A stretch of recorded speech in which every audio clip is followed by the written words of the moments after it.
Hello, everyone, and welcome back to episode 5 of our Curse of Strahd campaign with the group Trials of Imagination. We are excited to jump into tonight. We got a lot going on and not a lot of time to cover it, so we're going to go over some announcements, get that knocked out of the way, and then jump headfirst into this as quick as possible. First things first, I did say that we're playing Curse of Strahd. If you've never heard of it, this is the module. This is what it looks like. You can find it at dndbeyond.com. They have physical copies and digital copies. It's a wonderful module. I really recommend it for anyone that's into gothic horror type of things. We're using a loose base of that as kind of the foundation, but we're doing a homebrew, so there's a whole bunch of different things that go into it other than that, but that is where we kind of start and then go from there. So tonight we do have some potential giveaways going on, one guaranteed and possibly a second. So make sure to stick around because at the end of tonight, regardless of what happens, somebody in chat is getting some free merch.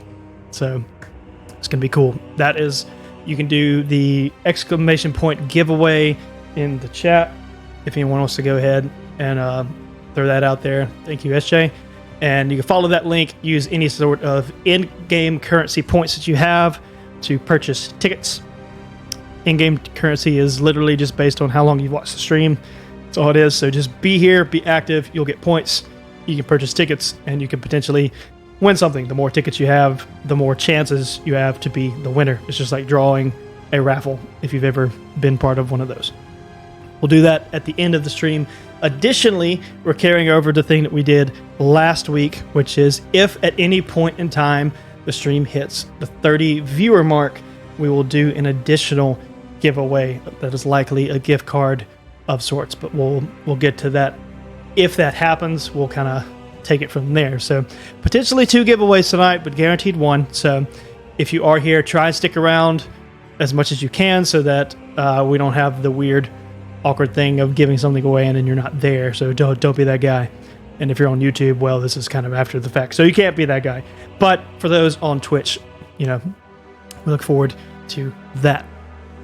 That pretty much wraps up announcements for the giveaway type of stuff.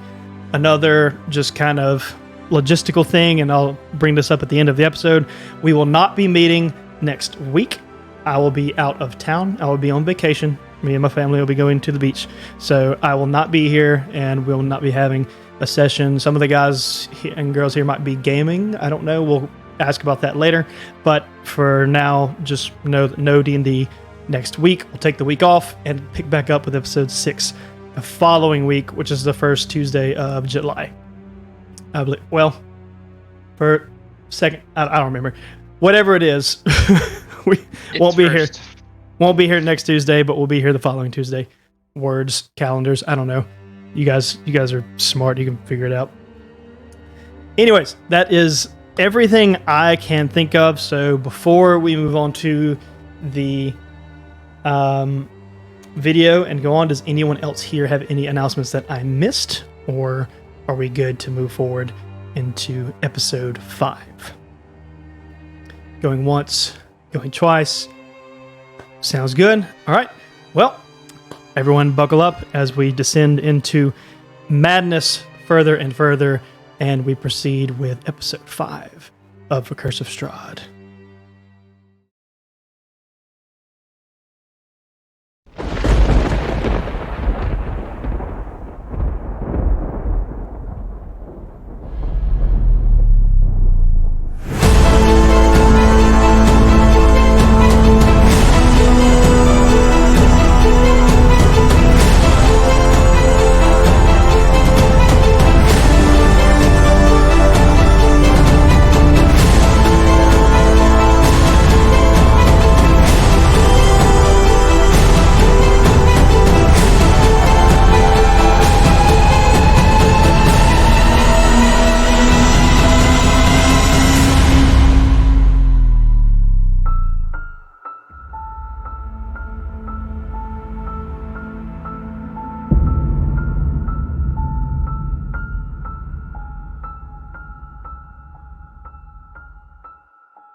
Hey, and welcome back to episode 5 of Curse of Strahd.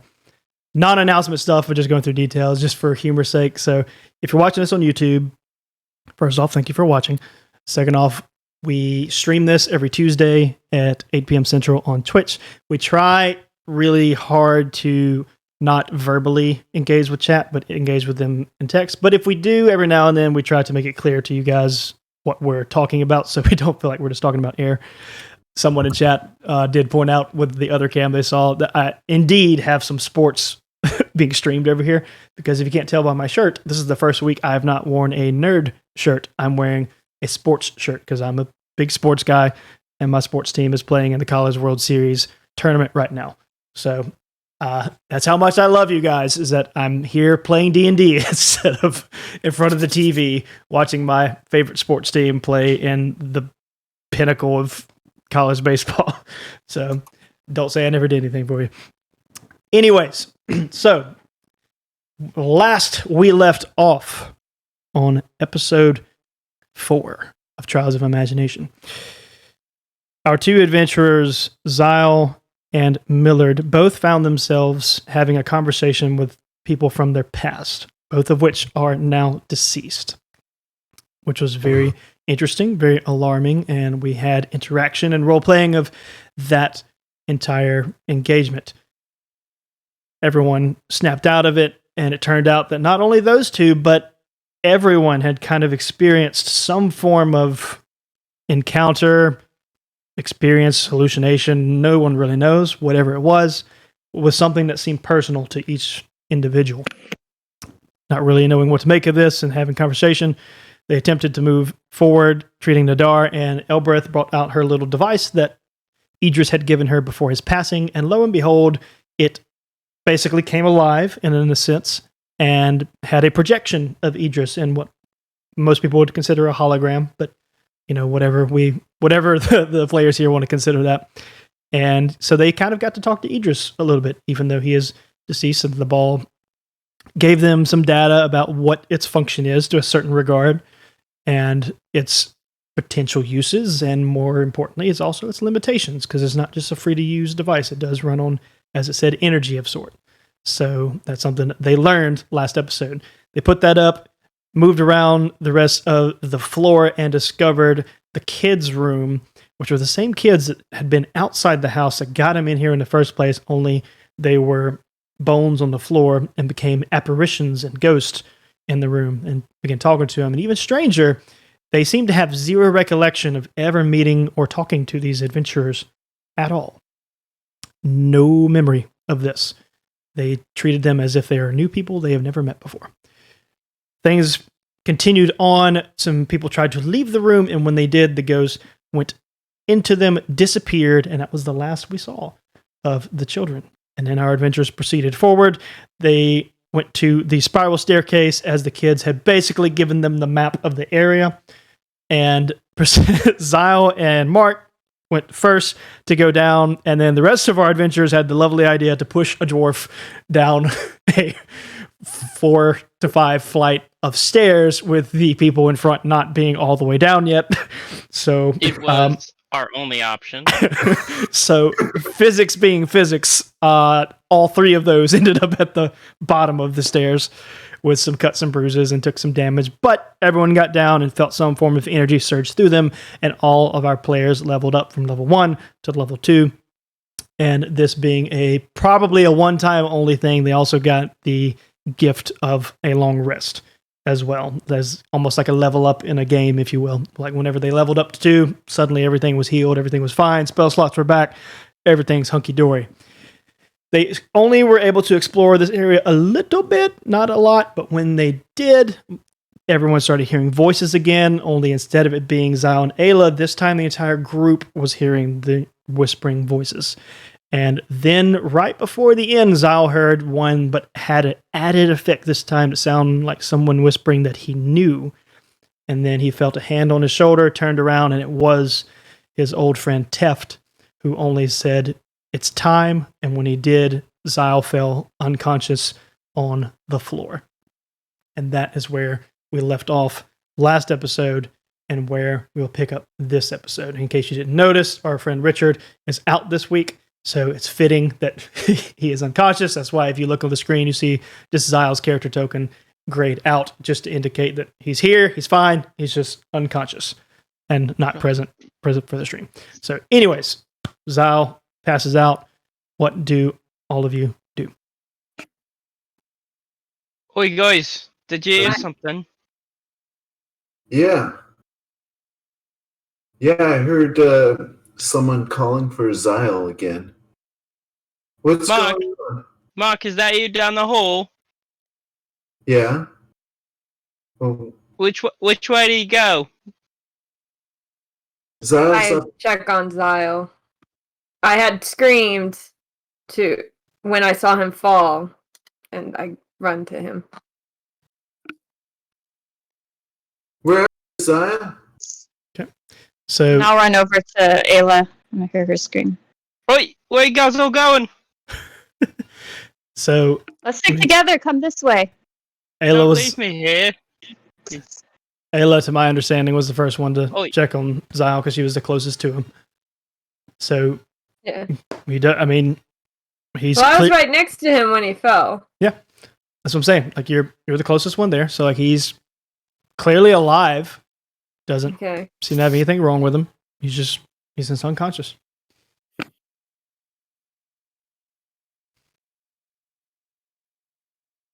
Sorry, I'm trying to say something. It's just hard. It's fine. So you guys now begin hearing voices continually, and it sounds very distant. Whereas previously, throughout the entirety of exploring this house, it was hard to pinpoint, sounded from everywhere. Now, you still can't pinpoint a location, but it sounds faint and more directional to an extent. It seems less completely surrounding than what it was previously. But now, instead of it just saying Zahel, you can't make out what it is, but it seems to be some form of sentence that is continually repeating. I'm concentrated on making sure Zahel's okay. Can I make a medicine check? Sure. And I crouch down Okay. and I say, Zahel, wake up. I rolled a 9 What's that? plus 0. Zahel. You get I no rolled a natural what? a 9 plus 0. You can't really discern anything from that other than that he's just unconscious. And Ayla, same thing. No response from him. He's just he's clearly breathing. He doesn't have any marks or really anything. I try and look around to see if something might have, he had hit a trap door, so something came out and hit him, or just Sure. see if anyone was there. Try and get some bearings. Of the voices, what voice did we hear? The whole thing? It's so distant, it's hard to distinguish what they're doing, but you can tell that whatever it's saying it repetitiously. But it just sounds like murmurs. Wait, guys. I'm not really sure what we're doing here, but I don't like it. What I mean is before you just heard it say Zahel and then it stopped. This time, whatever it's saying, it's on loop. Like it's whatever you guys don't know what it's saying, but whatever it is saying, it's continually saying it. It's not stopping at this point. You're always hearing voices.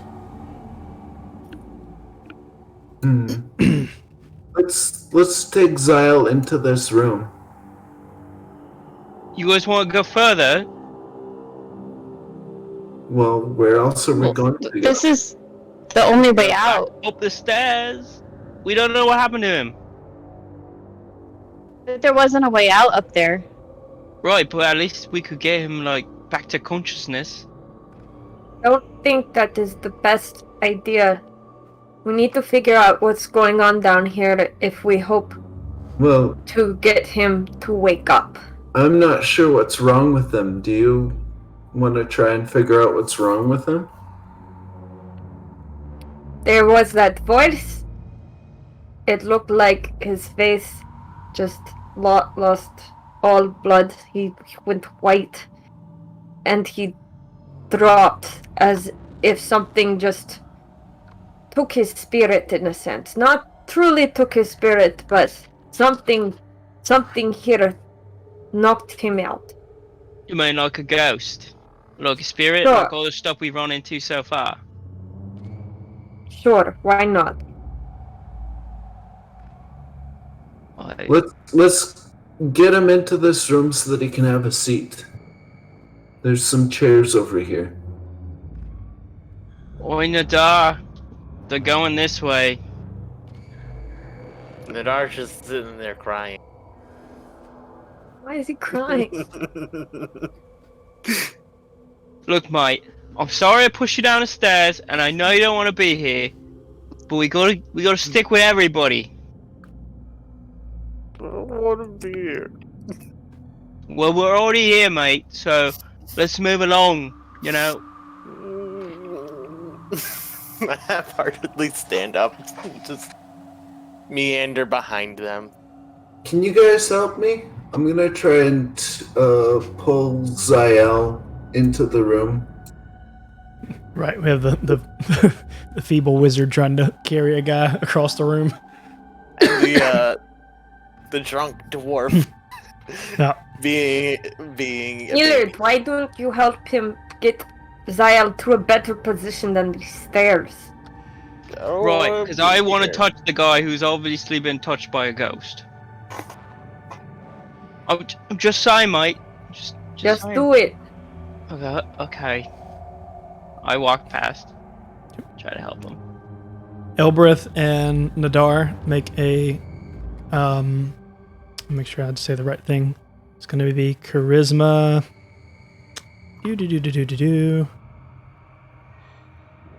Charisma check. Is it a specific skill? Or just base charisma? Intimidation. Intimidation? Oh, intimidation. And add +2 to that. On top Dirty of 20. what I rolled. 30-20? Okay. And then Elbreth, what was yours? 14 total. Okay. Both Elbreth and Nadar simultaneously are going to just kind of freeze up for a second. Their body's going to kind of go like this, and then they're going to like jolt backwards, and when they do, the kids come out of them. So I'm gonna drop the body.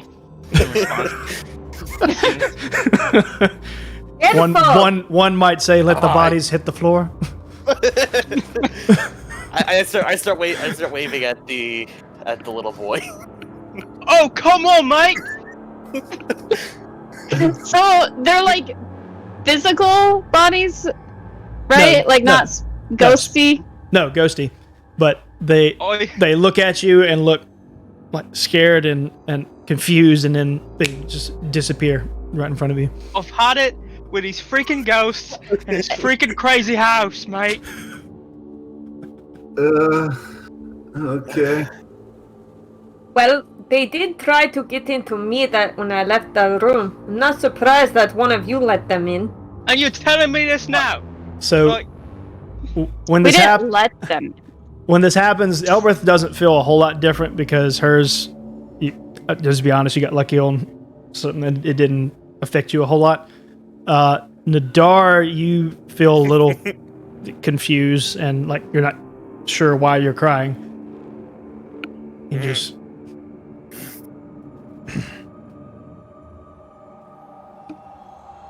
Okay. But the ghosts are gone now, so what do you guys do? How confused am I? Skeleton, like is it just the tears that confuse, or is it like I don't know why I'm here, sort of. Just the just the tears, and you don't know why you felt scared, because like everything else was cognizant. You was like, why am I feeling this way? I want to help Zahel get into this room to give him a chair so that he can have somewhere to sit. look, I know that. I'm still just trying to freak out. I'm freaking out because of these ghosts. I move up. If anyone's gonna touch this body now, I think it should be Nadar. the Nadar walks up. No, can you help him? I pick up the body. And I rolled a 14 on a strength check, and that's +3, so that's 17. That's enough. To move. That's enough. So why was I crying? I don't know which room they're in. They're up here. They're talking I'll just put them on the chair. Yeah. I've already told you I'm sorry I pushed you down the stairs, and I'm sorry I made you cry like that. And I don't have any alcohol to help you out. What is this place? Start carrying the body, mate. Why did you... What? I don't remember why you pushed me down the stairs. Is this a bed? You didn't want to go downstairs, so No, we had to get physical. Don't tell him anything then. If he didn't remember it, it didn't happen. So, Ayla, the area you're exploring just opens up to an alcove that has some like kind of straw thatched beds made around it. Okay. Were there people living down here? I thought it was a basement for monster. You know what? That reminds me that you're exactly right. That is exactly what the kids told me in the DAR.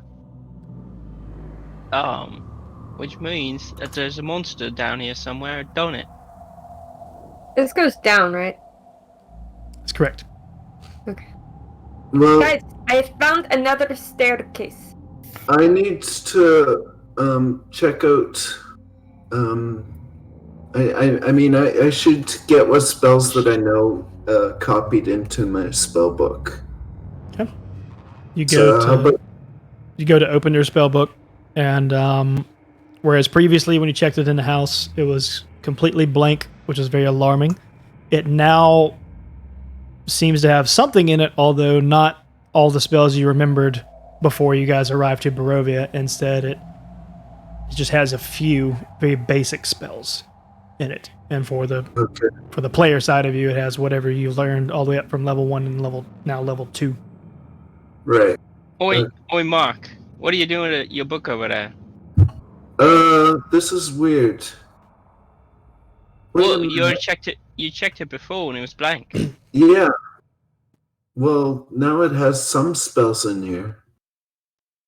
But do you think maybe, like, I told you about that book before that that I said that it had the location of my Right, family. and we pretty much all agree that is a stressed situation. You know, But we're in a house. the thing about that is these spells were not here before, and now they're here. I'm hearing what So you're saying. since some spells returned to my spell book that weren't there, maybe the same thing happened to that book. Are you telling me that you want to go back up through the house and find the book and see if it changed at all? Because I think everyone else is in agreement that going back up the stairs, they told me this before, was a bad idea. Well, I would like to do that, but not yet. I think we should deal with this monster first. Right.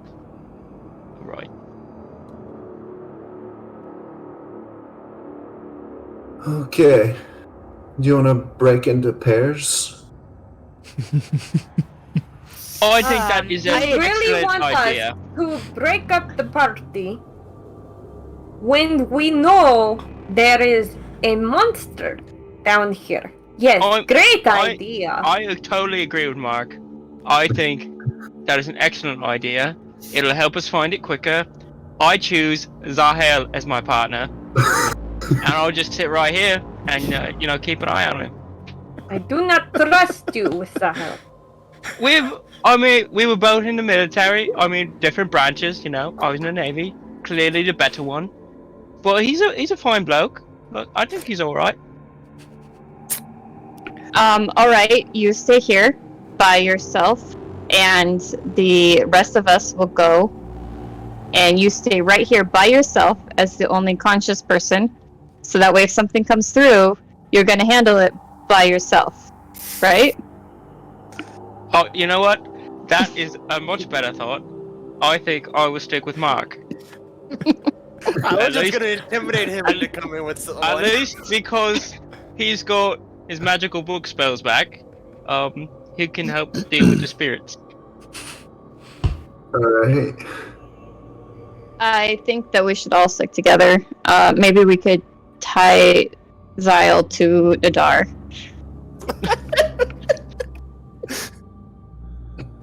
It's an interesting So, height separation, but I'd be curious to see how that works. He's gonna wake up with some scratches on his legs, probably. At least. I mean, Elbreth and Ayla are both like the tallest of the group, so honestly, they'd probably be the more suited to I totally forgot that I was tall Yes. in this campaign Yep. because I've been thinking about my last character. Nope. It's like, Is oh height- yeah, I'm tall. Is height gonna help with this then? We don't have to do like a strength check or something? I mean, if you're carrying him the entire time, I think a strength check would be probably in order, but just carrying him from room to room and then setting him down is fine. Alright. I can do that then. So you're not going to leave him there, you're going to carry him with you. Room Yeah. Okay. Where are you guys going first? I don't know. Let's just go down the staircase to see what's down here. The one to the left? Um, Deeper into To the the dark left, area to the basement. left. what I can do.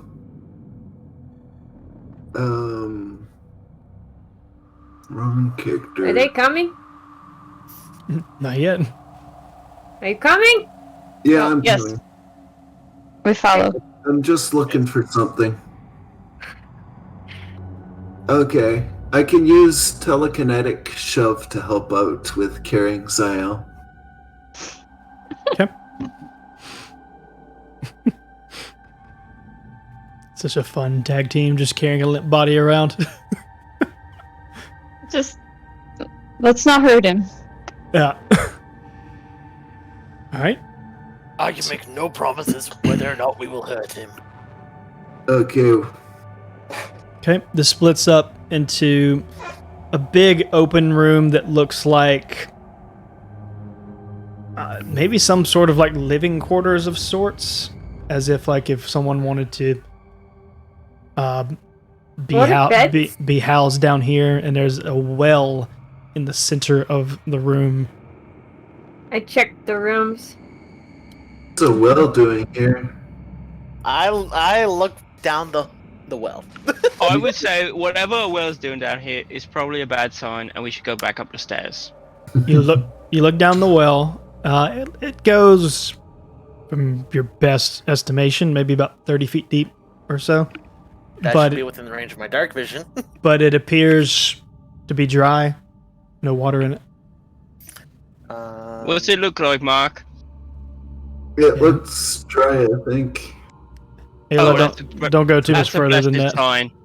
There Um, is nothing more comforting than that well being dry.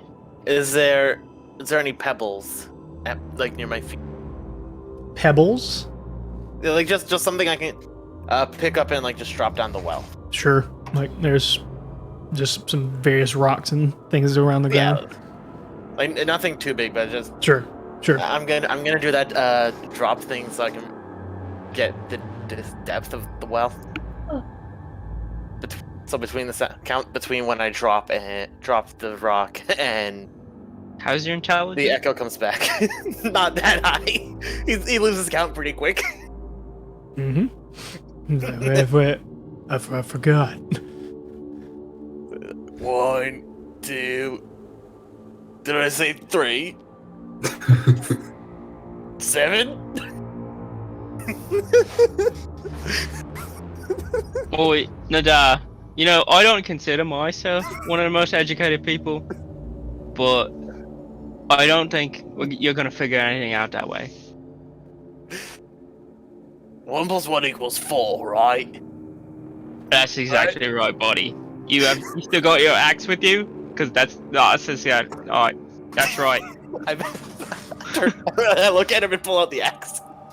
That's right, mate. Okay. I go over to the bed. SJ, make a perception check.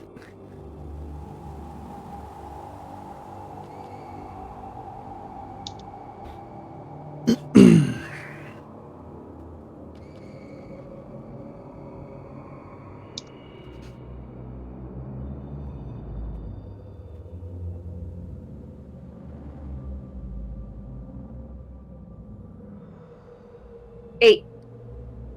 8. Right.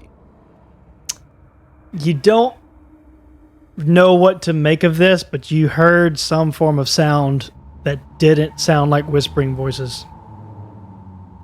What was that? Did anyone hear that? Not me. What was it? I assume it's from this corridor. Sounds like it's from this general direction. I'm not sure. I heard something, but not like the voices we've been hearing. I try and listen for it. I'll go stand by her. Okay. We'll just do one roll. So, SJ, roll another perception check, but this time with advantage.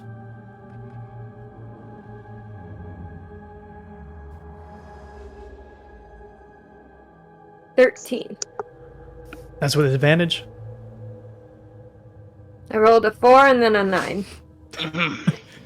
Oi, it's gonna be a long night. Do I need to get my other dice out? Yes. You. I say, may the light be with you as I touch her shoulder and Do give her guidance. guidance. Was that plus 4? That's a D4. D4? Yeah. 17. Roll, We gotta roll a D4. Or I roll a d4. Mm-hmm. roll a 4. Wait a second. Gotta find it.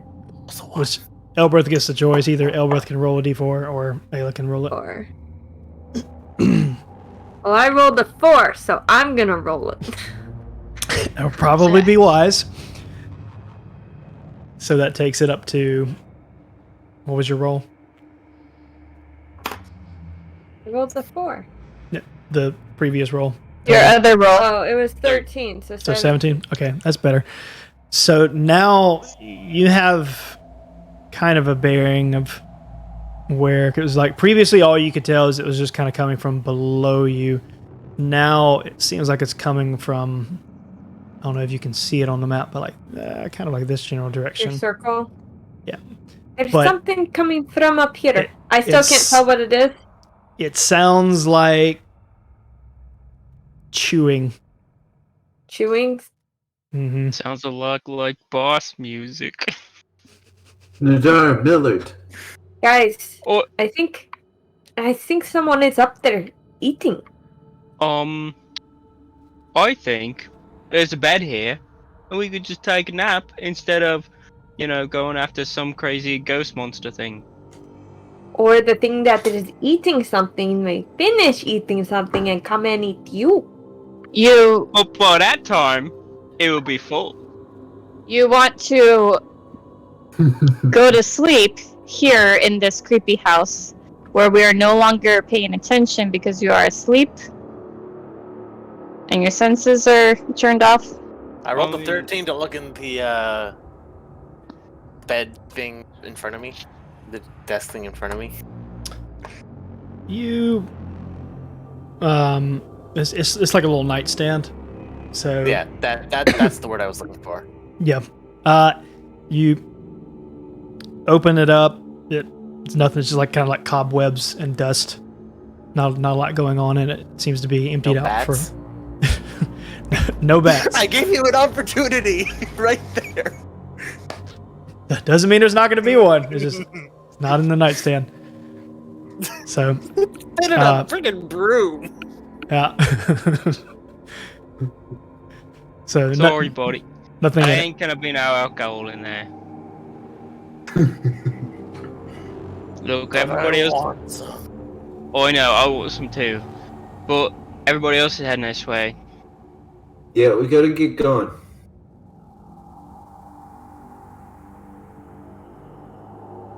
Pitter patter, pitter patter. Mark's taking the lead now, is it? I cautiously look around the corner. Chewing gets louder. And Do I see now, not yet, but without even needing to roll a perception check at this point, you're close enough to the sound that it's not one thing chewing. It sounds like a couple of things chewing. Oi, guys. I stealthily look around the corner.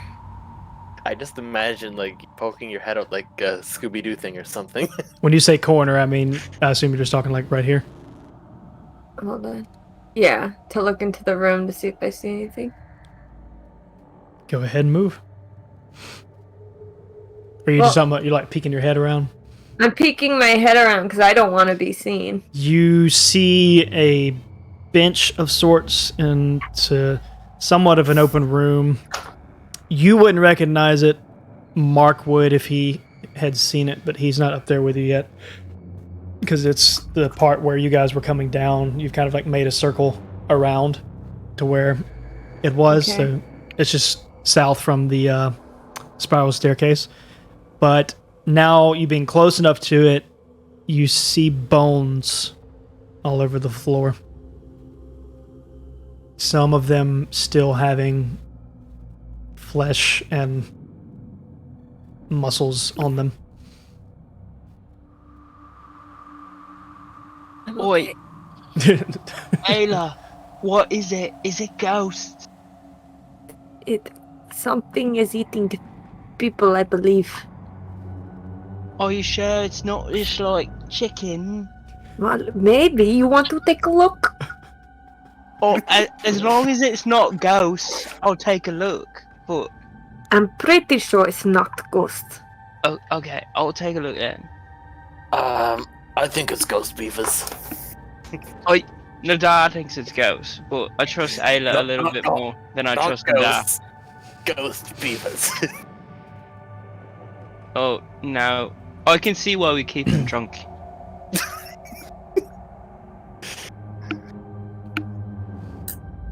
So I'm gonna. So you're taking the lead? I'm gonna take the lead. I'm gonna flip up my hood a little bit more. You guys are putting the rogue at the front of the train. Nice. Just to be more stealthy. That's what a scout's for. He wanted to look. He is the scout. Where are you going? The party, so. Millard, where are you going? I will step where Ayla was.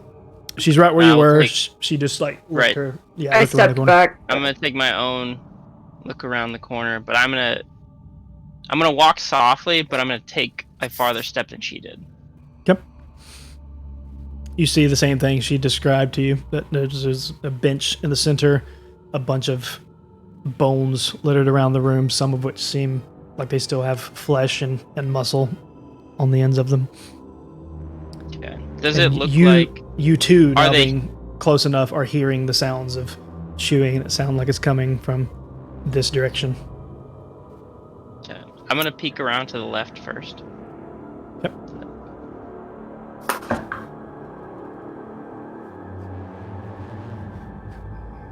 He smiled, guys. Do I hear the bones or the chewing? Right now, only Millard and Ayla hear it. Elbreth is approaching close enough to be able to hear it if she were to be focused. Well, whatever it is, it's not ghosts. That's a good thing. I'm thinking... I walk into the room. And I'm going to approach one of the bodies that still has flesh on it. And kind of like... try to observe, is this human or is it animal? It's definitely human. And now the chewing has stopped. And you hear Do I notice the chewing has stopped? You notice it stop, and it suddenly gets very eerily quiet. As if like all sound has just kind of stop from the room. And then you hear kind of like the rustling of feet. And then eventually you hear some form of creature growl of I sorts. draw my sword in response to the growl. As you do that, you see a ghoul peek its head right here.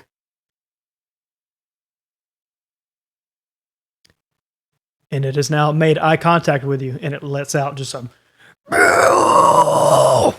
type of noise that just echoes throughout the entire chamber that you guys are in. And it's immediately going to make a beeline for Millard.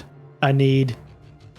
at this point, it doesn't see the rest of you, so we don't have to do initiative yet because it's only focused on Millard. But, Millard, I need you to roll initiative against this thing. Oh, yeah. That's not good. I got it. What?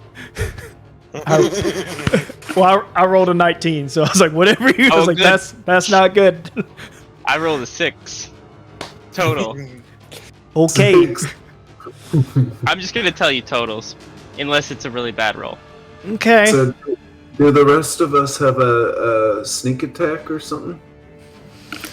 Well, Only you're not... rogues get sneak attack. You're all funneled in a hallway, so like you're not exactly... Ayla is about the only one that could actually help right now of the bunch. Surprise attack. Yeah, I mean, you guys would be stealth.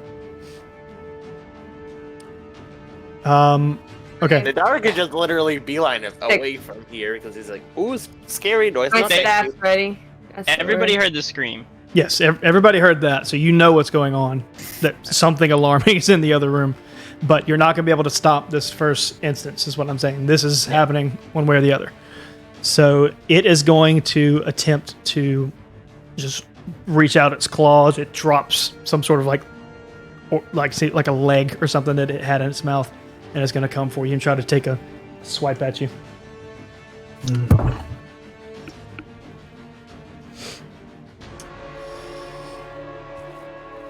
Yep, I don't know your AC, but I'm going to say that hits. 21? Yep. Yep. Okay. So, I don't have a high AC. So.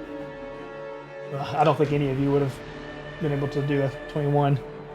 I mean, we all talked about that at the beginning. Right. That's not bad. You take 4 slashing damage. It's going to manage to actually make contact and just scratches across your chest and just leaves a gash. Okay. Well, oh, they say in a ghost. Make a Constitution saving throw. My constitution is terrible. I rolled a 3. Millard is paralyzed. I am paralyzed. Paralyzed. Yep. He cannot move or speak for 1 minute. So that ends the thing's turn. It would be Millard's turn, but Do they see me? Millard! Do they see me Yes. fall over? yes, Ayla does. Is he gonna save at the end of the turn, or is it straight, like, 1 minute? I pull him into the corridor. Okay. I mean, it was right here now, so if you're trying to go up and Oh. grab him, it's going to make a Okay. basically an Well, opportunity he was attack over him. here before. But yeah, because Yeah, he was there before. Okay. yeah, I just didn't move him, but like it attacked him, so literally it got close enough to hit him. Maybe it has ranged attacks. No, it's just a ghoul. Alright, I get out and I hit him with my stick. Okay. So at this point, everyone go ahead and roll initiative so that we just have this in order. And I'll keep his number as what it was. 14. Yep.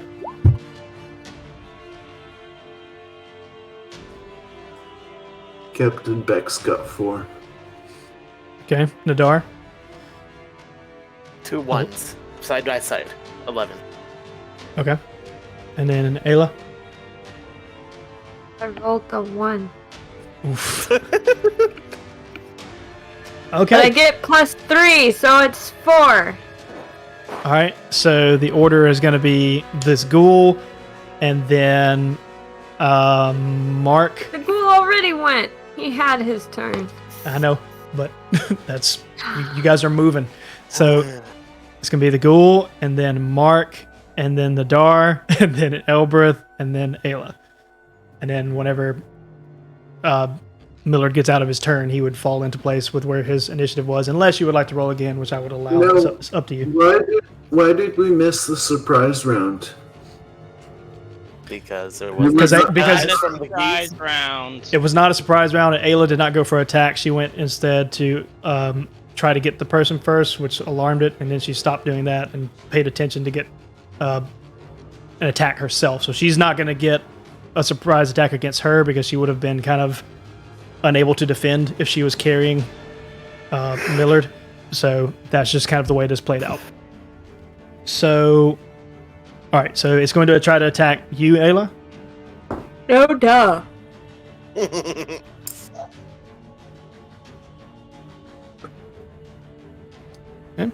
It is going to angrily look at you as you are clearly like trying to remove its food source from it, and it's going to go to strike you with a claw, but you with your even lessened monk nonsense just sidestep it without a problem and come back, and it misses. It does not hit you. And it's just going to like kind of just like scream in frustration and anger. And even though you're focusing on this in front of you, you hear the sounds of other things behind you, and now you see that one more ghoul has surfaced itself right here. Woohoo. And it sounds like there's even more sounds coming from behind it. So it is now Mark's turn. Guys, I think there's more of them. Oh no. Okay, More of what? okay, Dar hasn't seen any of them. All he knows is a scary sound. best thing we can do is get them into a choke. So basically, it sounds like you're setting up for yourself to be the only one who can attack. You're just out of character. No. Well, I have to be up front to be able to do any damage. Yeah, And right now, I am at the back. Yeah, you can run forward. Well, who said I'm going to be running forward anyway? I'm just like, Yeah, you can his get plan seems to rely on me to be up front. the hallway is not so narrow that you couldn't get past each other. It's just narrow enough that like you would not be doing side by side fighting in it. okay. So Mark, what are you going to do? I'm going to use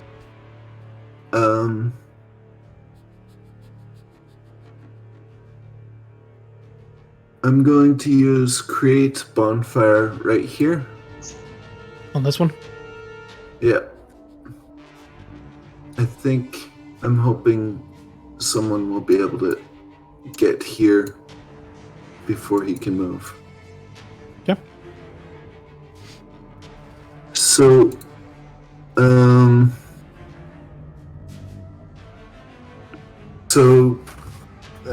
the creature has to make a dexterity saving throw of 14.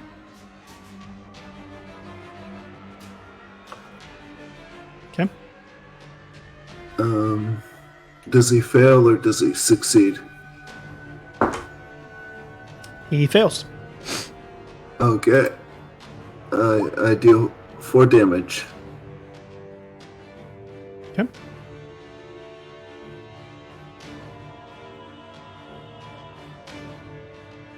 All right, that one is taking 4 damage. It looks at you just in anger and getting singed and just like a horrible smell overtakes all of you as if it didn't smell bad enough with rotting flesh and a ghoul in front of you, but now a burning, rotting ghoul is starting to really smell horrible.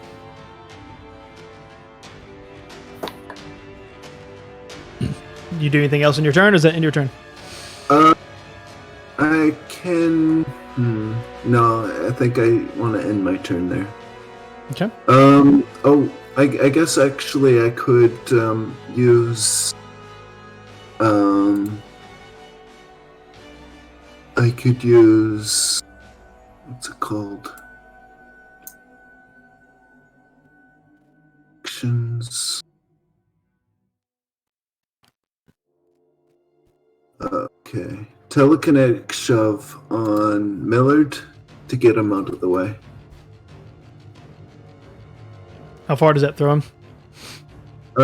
It doesn't throw him, moves him back 5 feet. So you're moving him back towards you? Yeah. Okay. So Millard, you kind of, in your paralysis, you still can't talk, but just kind of like feel yourself getting pulled backwards.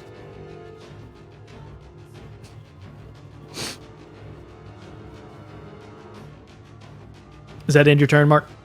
Yeah, sorry. Okay, so that goes to Nadar now.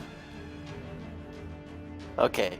And Millard, for just for clarification, whenever at the end of Ayla's turn is when I'm going to have you be no longer paralyzed. So you got Nadar, Elberth, and Ayla, then you'll be back in your rotation. Is there a reason why I'm no longer paralyzed? Time. Okay. It's normally it'd be like 10 rounds. Yeah, I'm not cruel. Okay. Is the better answer. I do not want you to die. I mean, I'm cool if I die. Or I do not want all of you to die. I just wanted it to be fair. You think there's just 2 of these things? I mean, they got it. I stepped into the room. Right. 17 to hit with my great axe.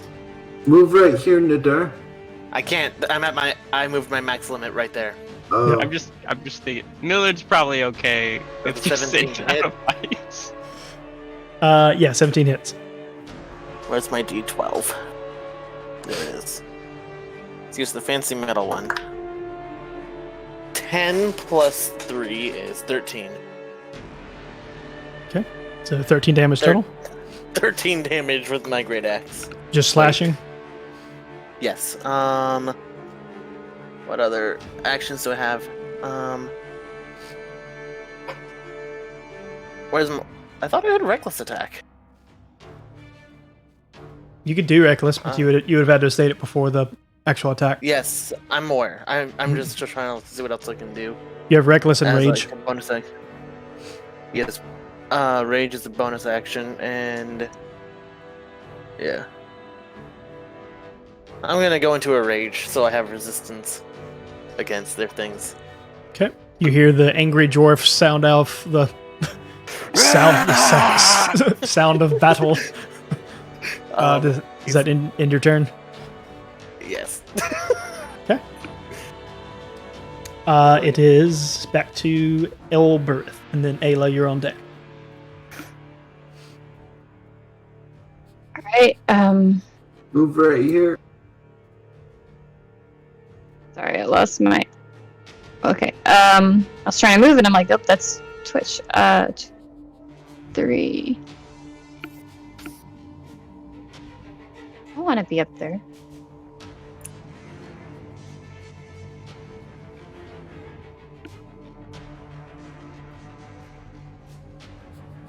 Can I get here? Yep. Yep. Okay, I will raise my mace and cast Celestial Blast at this guy here. Okay. That will be... Oh, that's an 11. After modifier? Yeah. Yeah. Oh, man. You Roll20 really doesn't like me. Or D&D Beyond, whoever's controlling these. You barely miss this thing, and it just... Maybe just like the unsettling nature of whatever it is. You go to aim, and you just whizzes right by its ear. It just like slams into the wall behind it and just looks and just lets out an angry roar at you, as noting that all these things are trying to attack it. And it's just still upset that its food was interrupted. We need a block joke. Who? Does someone look really bad? Or actually, no. I guess I can't really do much. So you know what? We're fine. I'm gonna, even though I missed and I should have done this before, so it's fine. I'm gonna put a divine curse on this. Wait. On this one, which is hex. So. Mm-hmm. And then that'll be it, though.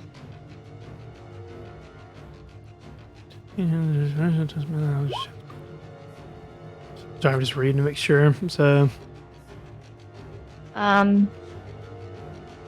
you have that I as get to your do an extra damage when I hit, but Yep.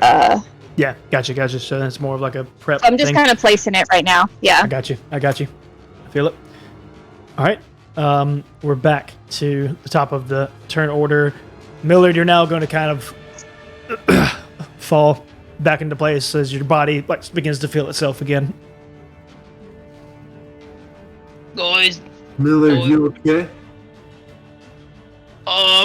no, Mark. I have a gaping wound in my chest. And I can't really feel my toes or my fingertips. But besides that, yeah. Like, it's not ghosts, so probably fine. And Elbreth, you're now going to see a third ghoul appear from right here.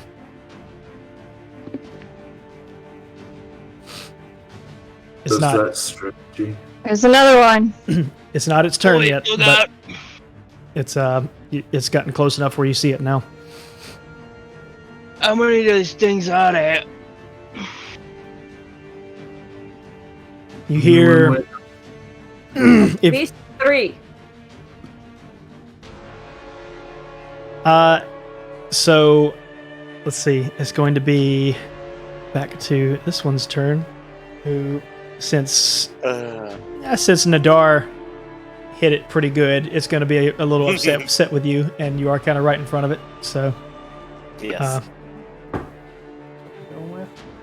I'm aware it'll likely hit me, but it is not. William, It's Make sure you stay centered in your camera. it's going to be like so enraged and upset that it just kind of like angrily starts slashing, and whether you block it or deflect, whatever have you, it's not actually like making any sort of connection. It's just kind of coming up empty as it makes some slashes and just shrieks because at you. because I'm angry, I also resist any of its attacks. So even if anywhere to land, it's like Yep. So it does not hit you. So that will now be, let's see, back to Mark, then the fire one, and then actually Millard, I think. If I remember, 'cause you rolled an 11 on your 6. Never mind. Excuse me. So I rolled 2 6s. That was for my rolls for the that's night. right. So it'll be Mark, then the flame one, then Nadar, then Elbreth, then Millard, then Ayla. Okay. I'm going to.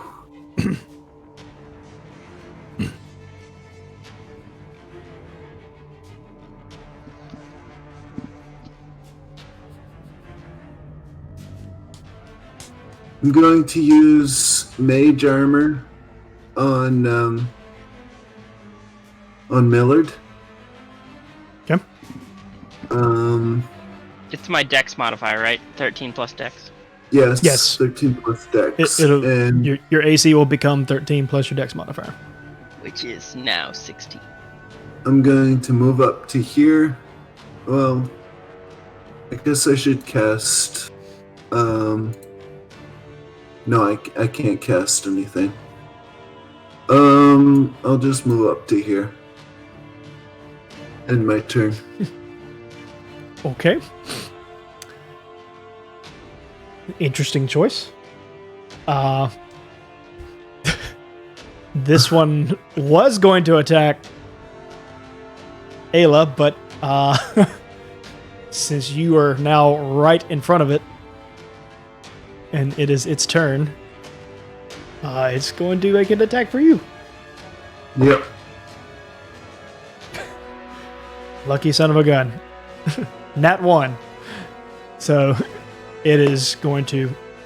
because it's also engulfed in flames, it doesn't have a good idea of its bearings, so it's going to go like try to scratch for you, completely miss, and just whiff around and kind of be a little confused as to which direction it's even facing at this point as it's trying to get its bearings from the flame.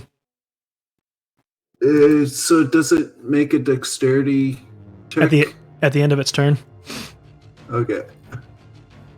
Which would be now, because it's already tried to hit you. Okay, it saves that. It saves that one. Okay.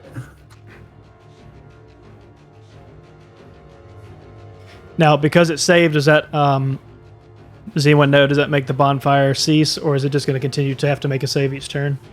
It will continue to make a save so long as it's there and so long as the fire's there. Yep. Anybody who goes into it or stays there. Yeah. Okay, that's going to end its turn, so that will now go to Nadar. Okay. I looked this up so that I make sure I'm not breaking any rules. I can reckless attack while I'm raging. Yep. Which gives me advantage on all my rolls, and they get advantage against attacks against me. Correct. But because I'm raging, I also get resistance to their attacks. Correct. It's a good combo. It's a good combo to use. Yes. I also found out in the research, I just have to say I'm using reckless attack, and there's no limit. Correct. So I can use it round after round. So I'm going to do reckless attack. It's a feature, so you always have reckless. Yes.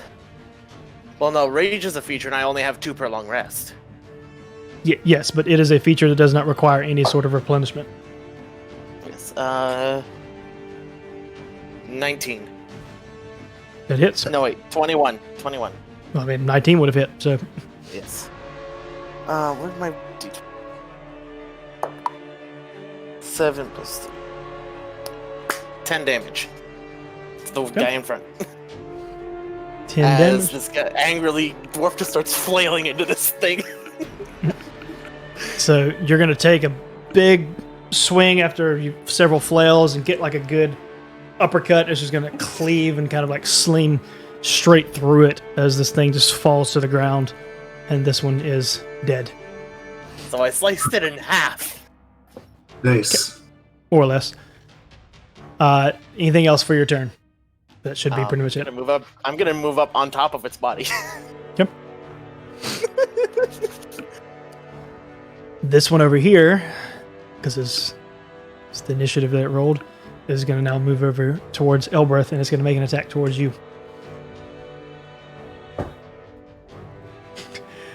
Man, the dice are in your favor tonight with these ghouls. My goodness. It's going to attempt to make a claw, and you just kind of, since you saw it coming, maybe you were just more prepared and just kind of either sidestep or maybe even jump on the bench behind you to get some elevation and just kind of manage to come just out of its reach to where it doesn't make contact with you. All right. And that's going to end its turn, so that will now be Elber's turn, followed by Millard, followed by Ayla. Alright, I will bonus action move the curse to him, and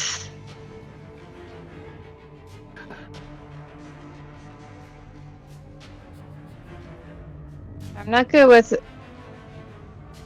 melee. Hold on. Switch over to a different.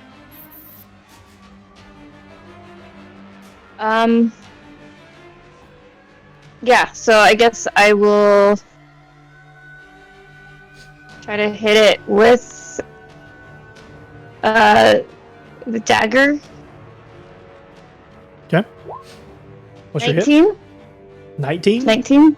Yep, that hits. Yes. So D4 plus 2. Yeah. That is 5 piercing plus 4 necrotic for the curse. All right. It's a good hit.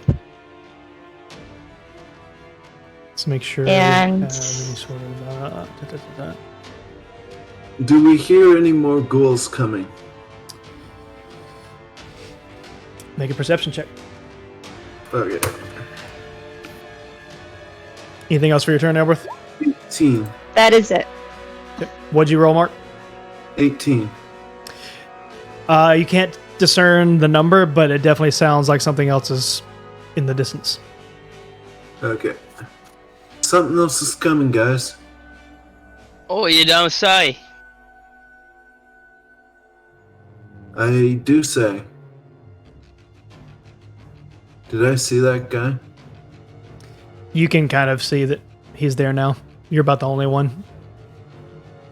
Okay. Okay, so it is Millard, I believe, right? Because Elberth, you're done with everything on your turn? Yeah, so Yeah, that's Millard. it. Millard joining the combat for the first time since paralysis. Yep. And Ayla, you're on deck. Okay. Am I feel like on I've been on Am I deck. on the ground? Like, because they like drug me over, right? Well, he used a magic ability to push you back in paralysis, so like the wall kept you from falling prone. So Okay. I guess it depends on how graceful you were when you came out of paralysis. I feel like a rogue's pretty graceful. I'd give you that. I don't think you would have fallen on your face. I pull my short bow out from behind me, Okay. and I take a shot. I got a 17. Which one are you shooting for? The one by Elbereth. Okay. 17 will hit. Yes. Rogue getting in the damage. Gotta love it. 6. Nice. 6 is the night. It's good. It's looking hurt. It's still standing, but it's looking hurt. Oh. Yep. Anything else for your turn? That's it. That's it. All right. Ayla, it is back to you. And then it'll be back to Mark.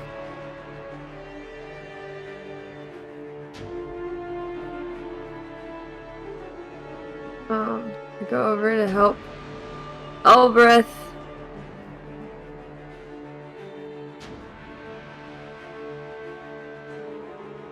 And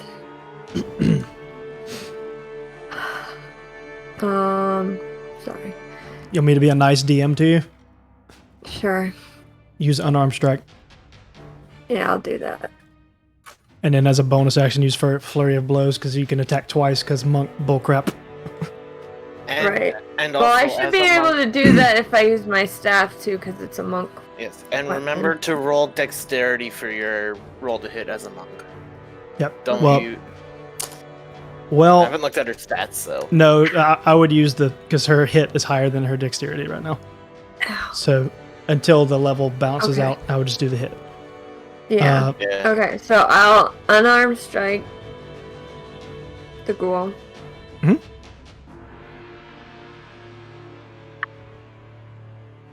What's your So hit? I rolled a 13. That definitely hits. So with Does it- what is that, +5 to hit? Yeah, so 13 hits before the modifier. So like you're Okay. already good. And then a D6. Alright. Or no, D4. D4 plus 3. Yeah, unarmed strike. I rolled a 4, so plus Nice. 7. And then you use what's called a key point because you have those now. You Yeah. have 1 key point per level, so you're level 2, so you have 2. Yep. So it's Yep, kind of like a I spell. see the check boxes, so I use one Uh-huh. of those. It's called And Flurry then do of Fury Blows. of Blows. Flurry. Flurry. Mhm. Like a McFlurry. Yes. Yeah. exactly. I rolled a 10 Big plus flurry of blows. 5, so 15. That Big hits. flurry of blows. There you go. And a 4. And then D4.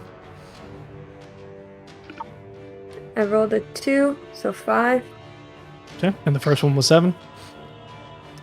Right. You're Yeah. gonna see. So Elberth, you're gonna see Ayla just probably do an unnecessary cartwheel as she makes her way over to you, and then just goes and just starts laying blows on this thing in typical monk faction, probably like hitting some weak points on purpose, and eventually the ghoul just lets out like a painful scream and falls to the ground, just collapses, and it is dead. She literally pummeled it to death. I pummeled it to death. Yep. So This thumb. that one is dead. Now, Mark, back to you. Okay, Followed by the one that's on fire. if I cast the spell Grease, it goes with a 10-foot radius. That's correct. You're gonna get the two of us covered in grease. Because it's If a I 10-foot. cast- It covers a 10-foot square. Yeah. If I cast it right here, I'll just get these two. You need. You're You'd gonna be able to see where you're putting it. Yeah, because that's like And- because this is a wall right here behind I this can one. see it. Well, I what I'm can saying, see it. behind this ghoul is a wall. So with where you are at best, you would have to make a line and hit like right there, but it would also have to go in between two ghouls that are standing in front of you. Okay. So you can try it, but I'll probably have you roll something for that. All right. I'll just go with magic missiles on this guy. On the burning one. Yeah. Okay. That's good. So you got 3d4. Yeah. So I rolled a 4, 2, and 2, so 8 plus 3 is 11. 11 total. And Yeah. then it's also going to... Okay, so it's going to fail on its save for bonfire. Okay. 1. One. It's actually all you needed. Believe it or not. It was hanging on by a Okay. thread. So this one, hard to tell because it's also engulfed in flames at this point, but it just kind of just lets out a shriek and just collapses to the ground. So you're not sure if the magic missiles killed it or the flames killed it. But either way, Okay. it's dead. And the second that one collapses, this one just kind of like... You can use your movement to walk back. That's fine. The other one's going to make itself known and kind of like traverse over the dead body, just get over it and come into the room. It's going to come right here. Excuse me. It is going to attack Nadar. Yes. Before it gets advantage because I did that. Before I do that, Mark, did you have anything to do with your turn after your movement, or are you good? Is the bonfire gone? That's a good question. I think... Well, if the creature it was cast on... Well, no, because it should still exist. It stays Yeah. unless I think you can dismiss it, or someone can put it out. I think. But I Yeah, think you can dismiss it. it stays until it's dismissed or until I lose concentration. So he walked through it, and I rolled to see if he saved, and he saved. Yeah. Okay. So, okay. So, and since he's not in it anymore, I assume it's just no longer going to apply. All right, so it's going to proceed to attack. That, make sure. Yeah, that's going to hit. 14. That's going to hit. Yeah. Okay. You added advantage, correct? I didn't even have to. I just have to make sure you advantage. Yeah, because yes. Good. Yeah, because you use a Reckless reckless. attack. Yep. Don't worry, I got you. Yep. I'll make sure to read all your character sheets the day of the session and right before. Okay, that's about as high of a roll as it could have gotten. Okay, so it crit, didn't it? Not for hit, but it just for damage wise. Okay, That is and going to be... Oh my. Okay. Man, that's a drastic different result. This is why you guys have been so lucky they haven't been hitting up until this point. That's going to be 14 points of damage as it just kind of like puts its mouth on and just bites into your What shoulder. damage type is that? And did you already take in the resistance from rage? No resistance. I'm going to let you calculate that. So that's just like the straight Yeah. damage it's going to do would be 14. Okay. It's just What piercing. damage type? Just piercing. Okay, perfect. I resist that. Yep, I so it'd be resist 7. All... Yeah. 7 for you. Good thing I'm raging. Mm-hmm. Ooh. All right. So that's going to end its turn, which will put it back to Nadar's turn, followed by Elbrith, and then. Oh, did Nadar make a Constitution save? Oh, good point. No, he did not. So make a Constitution saving throw. Okay. Is this considered poison? No. Let me double check. Because I have advantage believe so. against poison. I don't believe it's poison. No. No, it's not. 21. Yeah, you save. That's a save. As a barbarian or dwarf or whatever it is, I have high constitution, and my class, I believe, also gives me extra constitution resistance. Which, to be fair, you actually, now thinking about it, you actually didn't have to do that because it was a bite instead of a claw attack, and bites don't have paralysis, but it's fine. You saved either way. Okay. Yeah. So now it's back to Elbrith. I didn't do my turn. You have not. Okay. Yeah. Okay. Sorry. Go ahead. That was just the save. Yep. Yes. Sorry. Brain. A lot of things going on. I'm recklessing attacking again. 18 plus 5, 19, 20, 21, 22, 23 to hit. That'll hit. Yep. Max damage. Nice. 15. Okay. Nice. It's good. It's a good hit. It's definitely looking hurt. So, anything else for your turn? Nothing else that doesn't require a bonus action, considering I'm raging. Wait, I'm just trying to remember rage.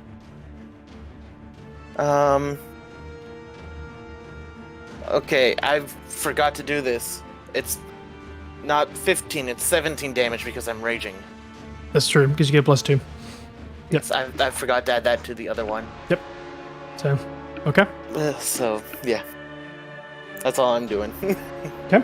So that ends your turn. Elbrith, it's up to you, and then Millard, you're on deck. Right. I'm adjacent to that one. Right? Yeah. Yeah. You're close enough to hit it.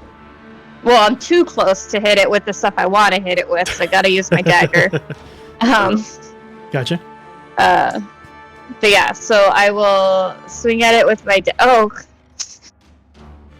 that's a 5.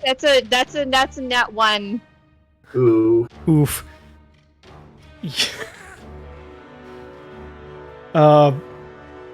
Question: are you standing on the table, or is that? Do you want to have yourself on the ground? Oh, the answer's either or. I want to be on. Yeah. No, I think I would just be on the ground. Okay. Because I was engaged with the guy that was on the other side, so like I would have been like kind of like more. Like okay. That's fine. So you are going to go to throw the dagger, and when it does, it just kind of like catches on part of your glove and doesn't do that. Instead, it just flips around and kind of like pops you in the head with the hilt.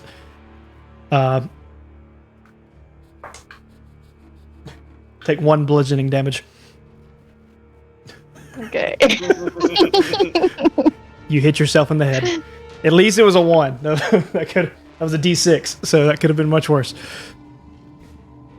Oh, D6. Nice. It's a nat 1, man. Like. Yeah. I mean. Yep. Not gonna be nice. And forever.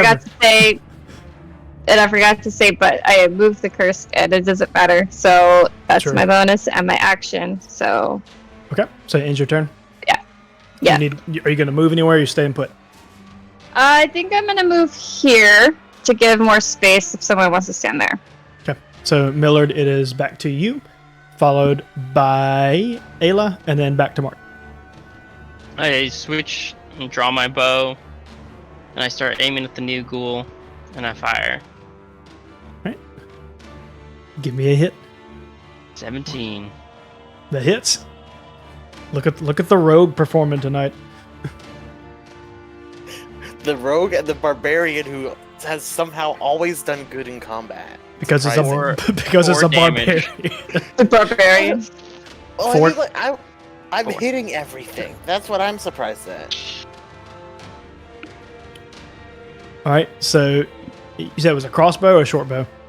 It's a short bow. Short bow. So you're going to reach and take a shot, and it's going to, even though your abilities feel lessened than where you guys were before Barovia, you're still good enough with a bow that it lands true, smokes it right in the forehead, lets out a gasping shriek, and then falls to the ground, dead. Alright. And we, Oh, there we go. you guys are now out of combat. How much sound did that make? A I lot. dismissed fire. Let's see. Ghosts and spirits and the like, I can't deal with. But these things, these I can deal with. I will continue to beat into the corpses that I beat for a little bit. Just with the axe. Gosh, so Nadar's over here in the corner just making... He's double tapping them. Just nasty flesh I'm gonna- sounds. I'm gonna like wave my mace in front of me and be like, "Bring me to life," and cast pulse life and look around to see if anyone needs healing. So either the monster we have to defeat has been defeated, or is deaf. I do not think any of these were the monsters that the children had been talking about. Are you Then sure? you Because I want- like to really think they were. To, I'd like to think that these were the monsters, and we can get out of here. to They Elbreth, said monster singular, so to Elbreth's question, the only people that took damage in the fight were Millard and Nadar and you with your own dagger. I think. My Is one well, is Mark, fine. Mark, you didn't take any damage, did you? I didn't take damage. Okay, yeah. So just those two. And even if I did, that wouldn't be damage that would be needed to be healed from, because I went for Abjuration Wizard. Yep. So to Elbreth's question, you notice that Nadar and Millard are slightly wounded of sorts. okay. I will just slightly. Okay, I will. First one is for Millard. The second one is for Nadar. 6. Where's the other die?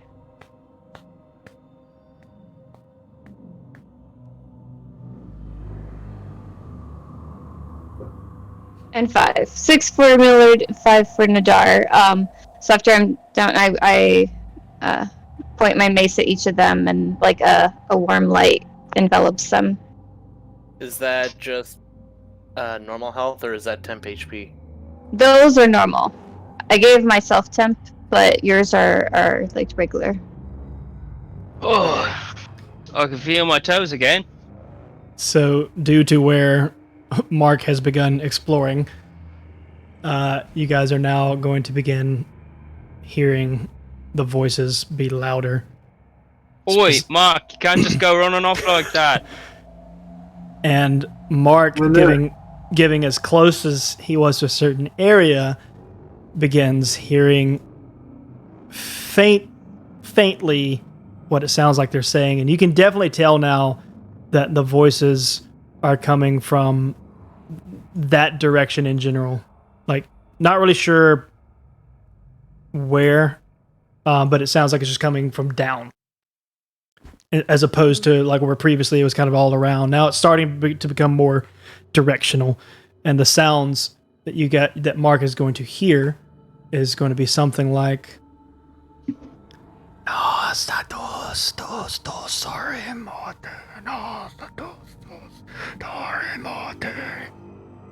Why am I hearing Nazgul? and it's just going to just repeat over and over and over and over. It's not stopping. It sounds like seems like chanting. it seems like the sounds are coming from down here somewhere. Well, I'm not going first this time. I went first last time.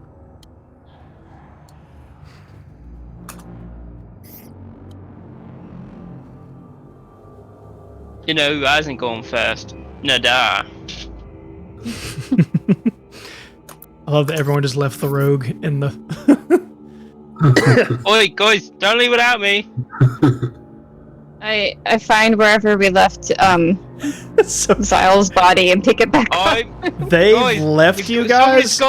Somebody's got to help me with this. Elbreth and Millard have Right here. I got no it. idea where you guys just went because you have left line of sight. Yep. Oh well. Oh well. I didn't want Mark to go by himself. Like, you guys didn't let them know where you're going, so they have no idea what direction you went. Alright. I'll roll a d4. D3, and we'll figure out which way to go. I've got a special coin for a situation like this. I was in the cell. I say we go right, as I roll a die from my kit, rogue stuff. Now, when you say right, you're Like, we're facing down the hall, right. and then... Yep, I mean Okay. my right, positionally. okay. So you I can now tell you right now, this has never let me Are we all down. here? you can now see Nadar at the bottom of the stairs. Oh, I'm so You're right, glad. I found Nadar, at least. Nadar, are the others with you? Oh, I never doubted it. I never doubted my special die. So you're going. You guys are going down the stairs. Are we all here? Yeah, we're all here, Mark. No Okay. thanks to you leaving us behind. It's your Oh, own I'm fault for curious. not paying attention. I was No. curious. I know you're curious, Mark. You're a wizard after all, but sometimes curiosity kills people. And it's not always the curious people that it kills. Sometimes it's the guy standing next to the curious person. So I'm gonna move you Yeah. guys one by one. Mm, Just stay where you are when I move you. Okay. upon hearing Millard say that, Nadar just goes quiet.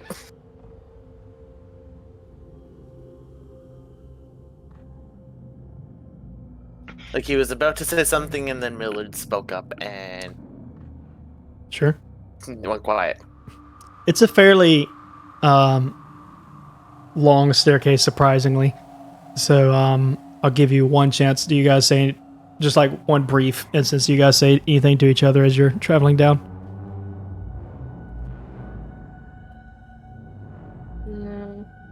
No. Just quietly Yeah, walking down the that- staircase. I slip Nadar a small vial of alcohol. Nice. And I just whisper, "Oi. I hope you're feeling better, mate." All right. Well, since Mark has now walked into the room, you are going to begin seeing like these cutouts into the wall as some displays of sort. They're meant to like collect items and put them on display, and it's a bunch of Pedestals. random things. Imagine like in a modern time it'd be like a glass display case, on the wall, but this is like a cutting into the stone, so it's just a place where something would set to kind of be displayed. It's like you see a small mummified hand, you see a knife that was carved from human bone, you see a folded cloak that is made from like ghoul skin, you see a frog like kind of stretched and wrapped around a stick in some sort of disgusting fashion. You see a severed finger. You see just no shortage of disturbing, questionable things that all of you together, without even needing to roll anything, would surmise that some form of cultish activity is going on here. I go to the What pedestal. is all Or I of go to this? the cutout with the knife. It's me. with the bone that has been the sharpened bone to a knife. Yeah. And I pick it up. The whole room shakes, and a giant boulder comes down the stairs and smushes Millard, and he's dead. No, nothing happens. I put it in my pocket. I see some water over here. Well, then I think we should go the other way. Now that you guys are here, all of you are hearing the whispers that Mark heard earlier, and it's becoming very distinct, and it's very obvious now, without question. It's coming from the room where the water seems to be, and you all just hear Look, Mark. There's two things I want to say about this, Mark. One, that seems to be where all the voices are coming from, and two, you're saying there's a bunch of water in there. Is the language draconic? No. No, okay.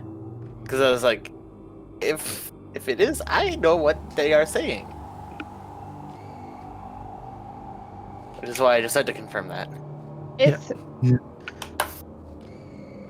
Millard, if you're saying to stay behind, what other suggestion? Like, well, I'm saying there's another passageway right there, and it doesn't have any water in it. And it doesn't sound like the voices are coming out of that passageway. I want to go for a swim. I don't care if there's weird voices. it does seem like we might be better off going the other passageway.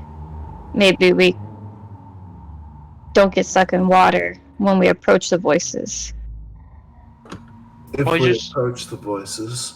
You know, back upstairs, like, when Mark here, Mr. Curious, was touching stuff, and we all had kind of like weird visions. Well, mine was about my brother, and I think he's trying to warn me about something in the water.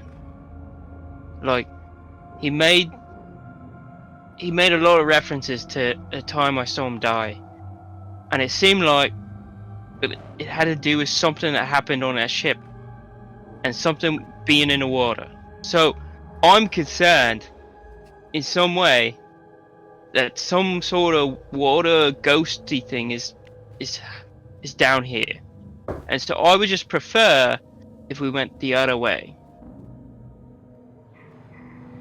If that makes sense to everybody. Yes, makes sense. Still going. But pool. I checked the water to see if there's anything mystic about it. Just very dark. I guess it's not clear water at all. It's just very. I can't see the bottom. Well, I mean, it's your feet. Like it maybe like goes up to your shin. So for most of you, it's very low. For Nadar, it's gonna come up to maybe his midsection. Like if it's a person's shin, it would probably be like his knees. We probably should go a different way. I said Ayla's knees. Ayla's tall. She's really tall. Yeah. Or her shin. So like she's tall. The water's supposed to be anywhere from in that spot like 2 to 3 feet. Well, is there a way to go around the water, or is that the only way? But like, that's the bottom point. So that's like the water is like flowing down there. So this spot you're looking at is kind of like a U, kind of. So that's just where the water is like resting. So it doesn't seem that it would be much like that's going to be its deepest point. Is that spot right there? So it's not going to go above your head, Nadar. Is what I'm telling you. Yes. The party's gonna love me because I know what I want to do. I move over to the next cutout in the wall and grab the next object and put it in my pouch of stuff.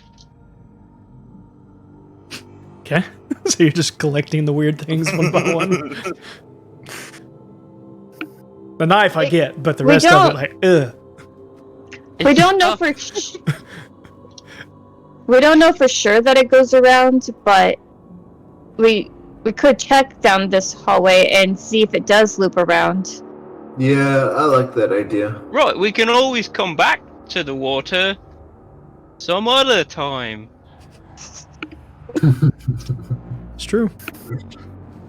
Yeah. The water's too spooky, but all the items in the alcove are like totally fine. Yeah. Right. Holy stuff. There's a lot of weird people out Never in the mind world the sacrificial who will weird items. Just like, oh, water. Ugh. Go the other way. pay- Exactly. Mark knows. No water. Screw that water. I pick up the next thing. It was like, water's not gray. It's blue. What the heck is this stuff? I'm just saying, there's a lot of people who pay a lot of money for weird stuff. And Not so, wrong. you just gotta take what you can get. Nadar, come back. Nadar's just kind of like neck deep, just wading through water. If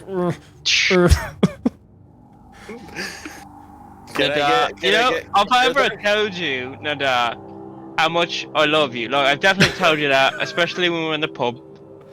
But right now, I hate you. I hate all of all 3 feet of you. I hate it. I'm not that short. Nadar, that short. What? I want to quietly say to Nadar, we don't want to go this way. But I want to go for a swim. I need a bath, you know? You could bathe later. Do you really want to deal with a smelly dwarf? We've dealt with it for like 2 years. We're all right with that. Someone's gotta learn prestidigitation, and we could just take care of that.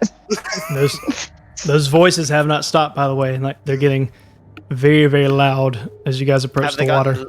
Have they gotten louder now that I'm like neck deep in it? Yeah, the further you go into that room, the louder they're going to get. I'm gonna use. I want to hear these voices better. Maybe I can understand what they're saying. No, I don't think you can. Maybe if we do that going this way. Why don't you come on back out? You know what? I think I see alcohol in one of these alcoves. You want to come check this out? Where? Over here. Over here. Right here in this corner. Do you want to see? Well, it's going to be super easy. Barely an inconvenience. All right, guys, Just grab mention him. alcohol. I faked it. I rolled a nat 1 on investigation to find alcohol. You thoroughly believe that there's alcohol in this area. I rolled like a 10, a 12, an 11, and then I was like, "Give me 1." So are you guys investigating that room down there, Elberth? Yeah. If people are going this way now. Yeah. Okay. I want to leave Nadar behind. So I can do this pretty quick so we can get to like a wrap-up spot. So you can get there and you realize that this seems like a holding chamber of sorts. And all these, it's hard to tell in this, but like these little claw-looking marks on the side are chains and clasps. So there's an assortment of skeletons and some bodies with even like flesh still on them that are being held up against the wall. Some are still put together. Some have fallen apart due to how long they've been held there. It's kind of hard to tell, but it's just a bunch of bodies between skeletons, and like most of them are all decayed, so none of them look like it has been recent necessarily, but some of them are fresh enough that it could have. 15 to search the bodies for alcohol. They're skeletons and flesh, so no.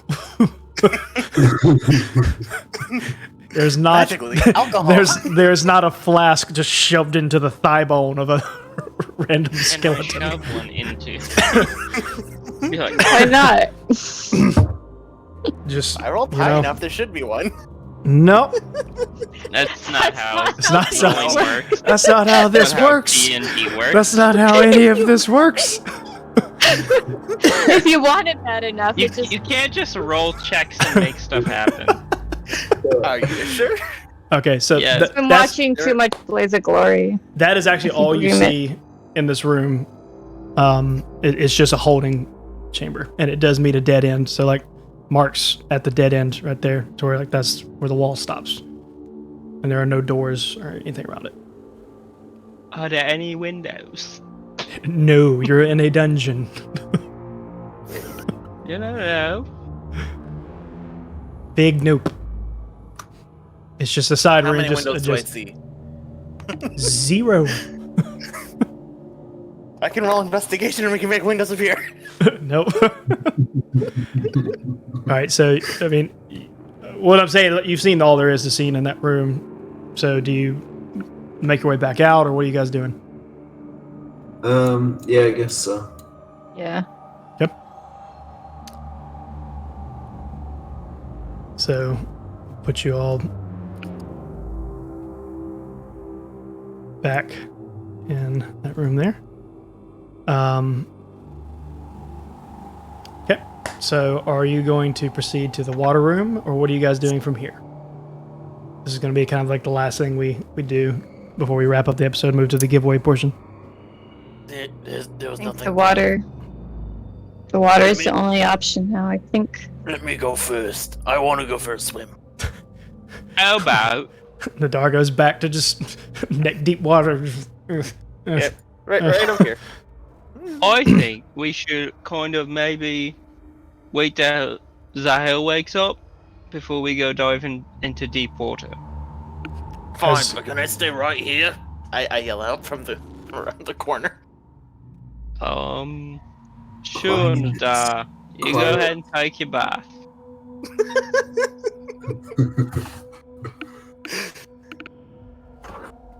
Okay. Put Zahel over here in this corner, and we'll try waking him up again.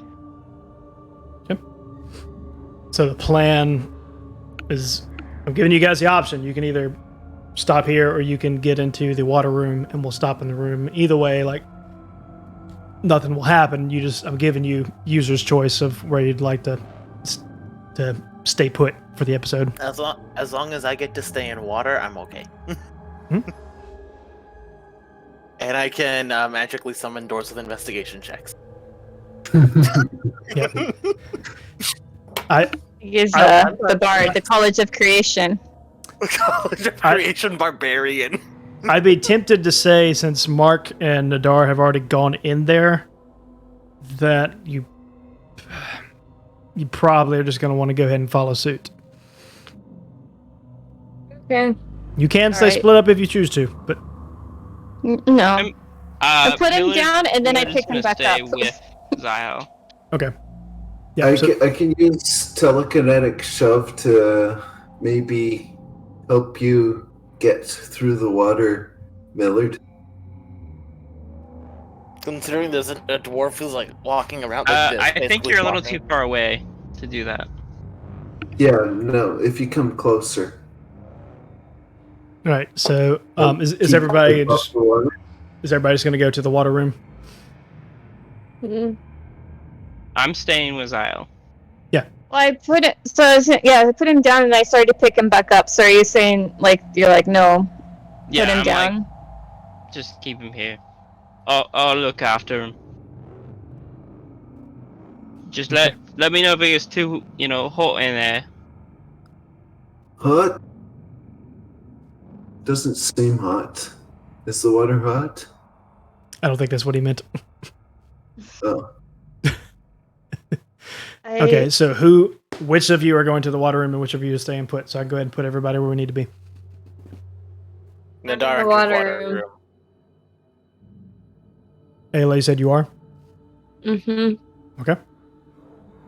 Elberth, are you staying with Zahel and Millard, or are you going to the water room? Yeah, I think I'll stay because I don't think I'd want to leave one conscious person with one unconscious person behind. So. The voices are now incredibly loud, and this will be the last action you guys do, so this is where we'll end the episode. It's kind of like an overwhelming sound. The chanting is just like going, and then suddenly it just stops, and the room becomes silent, and like so quiet you can even hear the occasional drip of the water like from the ceiling hitting into the water around you. And then you're all going to hear voices, including the ones out, because you're not in the room, but you're still close enough that you're going to hear, instead of it sounding like a sea of whispers, is now a very focused whisper. Good. Bring us the one who has seen the ancient. And that is where we'll end tonight's episode. Oh, I'm so curious as to what that means. Yep. So that is the last thing you guys hear, and we'll cut the episode off there.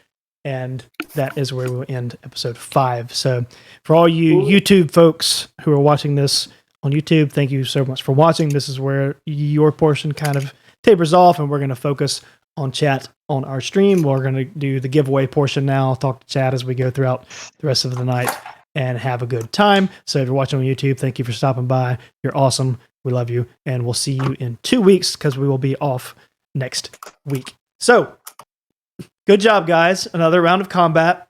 You didn't die. Did it. And we did it slightly short-handed. Right? Without a healer, which is a little scary. But you managed to pull it off. You managed to pull it off. I had a plan. It's called Rage. Sure. Not a bad idea. It's kind of like the number one tool of any barbarian, really. Yes, I just get so super angry. Yeah. So mostly combat this time, and honestly, it could have been much worse. You Good guys, job, you didn't die. I'll tell you, you guys took the most direct approach possible to this room. I believe that's also like the exact same route that I took. Yeah. Like when I soloed this area. You you avoided many other unpleasantries. That I actually did not think you guys would make it to this room tonight. Funny thing is, at one point my computer monitors turned off and they're immediately back on again. Mm-hmm. But it glitched out enough to the point where the DM darkness that you had turned on broke for me and turned off, and I had to reload to turn it off. But right before doing that, I was like, "What's going on?" And then I moved down and I saw you had 4 ghouls in a room. Yeah. So I knew that was coming up. I didn't know if we would dodge it though. Yep. No, there was little to no hope of dodging those ghouls, because the good thing is you guys were being smart with trying to be quiet, but the problem you guys were going to run into is that they were going to smell you once you got close enough. Was the big issue. Especially with the smelly drunk dwarf. I know what I can do to get Millard through the area without getting wet. Without getting wet? Yeah. I try to save him from the water. It's not the wetness of the water, Mark. Right. Yeah. It's just the concern. That was an interesting point to bring up. Good narrative tie-in. I like it. Well, it's not just that. But it's something that I talked to Liam about. No, I meant just like your little dialogue you gave about being concerned after your interchange with your brother. Yeah. I like it. I dig it. Brilliant. I mean, the whole time we're going through this house, and you see a progression of like different things affecting all the characters. Mm-hmm. So I'm just trying to bring that in and be like, I like it. I dig it. Yeah. Also, for anyone that cares, Mississippi State just won. what? No. Bummer. Dang it. Sorry. They did beat Virginia, so sorry to Ayla and Millard. All us Virginians. Well, you might have been Virginia Tech fans. Sports. I don't know. So, I like UVA. UVA. well, that's who we just beat then. Yeah, I Yeah. know. No matter road coin. Yeah. Those It's a good- sports. It's a good night. We had D&D. The team won. Good Anyone night. want to talk Our about team the did meta not rogue win. coin? Sports ball. Woo. Oh, Yeah. so Excellent. that honestly was a random chance because that's what I would have rolled. Yep. Yay, So sports ball. real quickly, who wants to do a giveaway? Yay, Sound fun? giveaway! I think it's our about time. 5th episode, Yeah, it is. so we're doing our giveaway. So I'm going to close the giveaway. And it immediately popped up in chat, which is nice because they're tied together. So we're going to draw for a winner and see how this goes. I wonder if it's going to show up. If I do it this way, I wonder if it's going to show up in chat or not. We're about to find out. Oh, hey, he finally he figured out how to enter. Probably won. Crumbles won. Yay. Wow. Wow. After he saved He's up got like his a ticket 30% chance to win. Wow. He was having so much trouble entering and he had so many tickets. He went so many episodes without being able to do it just because he was a boomer and couldn't figure out how to do it. And then finally he got it and just like had an absurd amount of tickets. So like the only two people that had more tickets than he did was Urlock and Calico. That was it. He was the third highest. So congratulations, Crumbly. I know you're lurking and I was tempted to spend my 35,000 points on the giveaway just to try and get that Nadar shirt. I know he's lurking and no longer No, here. it's not. It's not the Nadar shirt that's being given away. So Yeah. Well, if a player had won it, we'd probably let him pick something. But we're probably steering away from players for the meantime with giveaways. Anyway, so congratulations, Mr. Matt Crumbly, on your free T-shirt. We will be getting with you because I know you're not here anymore. You're lurking, but we'll make sure to reach out to you and get you your shirt as soon as we can. Huzzah! Now that I noticed, I don't believe we hit the 30 mark at any point. So yeah, I never saw it. I didn't see it. I saw forgot about that. I had the chat on my screen moving between the two monitors, Roll20 and Discord, so I wasn't. Yeah, Calico says no. Yeah, I saw it get to mid-20s, but that's about it. But I'll double check as always with Twitch analytics after the stream's over because sometimes people like hop in quick and come out, and it just doesn't catch the counter quick enough. So we'll see. But that I know of right now, we won't. So if that happens and we missed it, I'll make sure to handle that in episode 6 when we meet 2 weeks from now. So anyways, July 6th. Retro wants to know his chances of winning. What were your chances of winning? Uh-huh. I don't see Retro's name in the tickets, so I don't know if Retro, you didn't even put a ticket in. I don't know if you submitted any for that. What was my percent chance at winning? Do you have that shown up? I don't have the percent. Just looking at the numbers. I know I only bought like 20. Fairly low. Probably like 5% or less. Yeah, I was like, it's like I'm a player. I'm not trying to win this. I'm already having fun. Sure. I don't need to enter a giveaway. So, chat, we're moving on to the portion where we're just going to talk to you guys now after we've done the giveaway. So we only have about 7 or so minutes before we're going to cut this thing off, call it a night, and then we will see you guys in 2 weeks because, reminder, we will be gone next Tuesday. I will be on vacation, so we will have no D&D. I gotta do something. Yeah. Yes, Retro. You have to follow the website that Calico kept posting for the giveaway and buy tickets. Yes. Actually, next week you're playing the new Faz update with me. No, Calico. Yes, the tickets carry over. Yes. To answer Calico and anyone's in chat, like tickets stay as long as the giveaway is open. So now that one is closed, tickets reset to 0. So if we do another one, it just starts from scratch again, and you start over. We'll see how I feel, Lava. I want to go to bed right now. That's fine.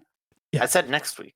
Yeah. Yeah, I know, but so we'll see how I feel. Chat, this would be a good opportunity since we're not going to be here next week. If you have any questions that you would like to ask now, feel free to go ahead and throw them out there since you're going to miss us next week. We'll be there, as well as players. So players, for the most part, tonight was combat, so probably not a whole lot of questions I can think of that you guys might have, but there were a few things that came up. So does anything come to mind that any of you as players or you as your characters would kind of like to maybe know? I picked up 3 objects. I know one was a knife. I don't know what the other 2 were. What Chuck? I just picked it up. What Chuck does much Woodchuck doesn't actually chuck any wood. I can either let you see the list and you can pick, or I can roll a dice and let you see what you get. Just roll me a dice. Okay. Does Barry Manilow know you raided his wardrobe? I don't think so. Not yet. I will say that upon hearing that thing about the ancient or whatever, Nadar's mind immediately went to spoiler territory for his backstory. Okay. So. Okay. Makes sense. Yeah. Considering that he hasn't shared any actual backstory stuff with any characters.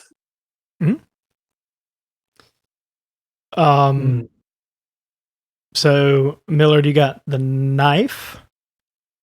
You got a small dagger that the pommel of the hilt, instead of it being like stone, is actually a rat skull. Nice. And I'm gonna call it the rat dagger. The cloak made of ghoul skin. Nice. And a free cloak. Yep. That's what you got out of this so far. The cloak does not smell great. Well, neither does Nadar. So that's fair. That is accurate. We have established that. We're gonna trade these things but for just something. because 2 things don't smell great, that doesn't mean they're even. It doesn't, but you do kind of acclimate to things over time. I can vouch for that. So but we have not acclimated to Nadar. Cool. No, but that's what I was saying. Like, you've been around Nadar for a while, so like it stands to reason that certain smells might be a little more. You might be a little more acclimated to, but definitely not ghoul. Yeah. No, it's more just Millard's Stench. like, if I can make a buck on this. Like, from his point of view, he's like, it's almost like a comforting action where it's like he does not want to be here, and this is at least something he can do that he's used to doing. So just having something familiar to do, like steal stuff, is even that's a comfort. So, curiosity's sake, just to kind of put us in the headspace of where everybody is at the moment, and we'll go one by one so everybody doesn't talk at once, because I'm just curious as a DM. I guess I'll go in order from where you guys are. So Ayla's at least your token is the furthest in the room. Ayla, or SJ, what is Ayla thinking after hearing that specific phrase at the end of the episode? And the answer might be nothing. I don't know. I'm just curious to. She doesn't understand it. Yep. But at the same time, it's the same voices that she and Zahel had been hearing, so she's starting to think it has something to do with him, but she's not sure yet. Okay, that's fair. And Nadar, you kind of already told us what your character was thinking, which is kind of something for your backstory. Yes. Liam, what would Mark be thinking about the line that you heard at the end of the episode? I think I'll have to rehear it again, but the line was just good. He said good, and then bring us the one who has seen the ancient. I think Mark is pretty weirded out, not understanding it. It's a just fair, like it's a Zahel. fair response. That is a fair response. Okay. Elberth, what's going on in her brain?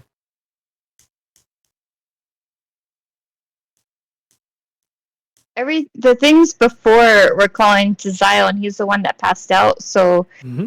and it's like bring us, and so it's just kind of like thinking of Zahel as if like somehow there's something targeting without like knowing what the ancient means, but just like from those things. Okay. So that's, I mean, it's a good split. You got a couple like not knowing what to do, a couple that actually have kind of like deduce what might be going on there. And then Millard, what's going on in Millard's brain other than water bad? He probably is like, well, obviously, whatever. Like, he feels a little bit justified. Me like walking in there without everybody was a bad idea. Mm-hmm. But he's also like a little confused because he doesn't know what that means at all. Just like But a running theme. He tends to just think, well, obviously, this place is just getting worse. So That's fair. That is fair. it does. There's a little bit of like, it doesn't seem like there's any way out of here. So, I mean, this is in his mind. It doesn't seem like there's any way out of here. So going just tends to make things worse. That's fair assessments. And then Zahel is thinking blank. Pretty much. We don't know. Actually, you don't be dreaming. You don't know what's going on in Zahel's brain, and that is actually what we will find out next episode of what has been going on with Zahel this entire time.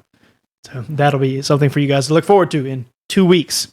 So that is going to wrap up for this episode. This is the last call for anyone in chat that would like to throw something out there, say something, or vice versa. Any of you saying something to chat. This is kind of last call for any comments before we wrap it up. I got another thing. Okay. Do we know if that voice was direct towards us?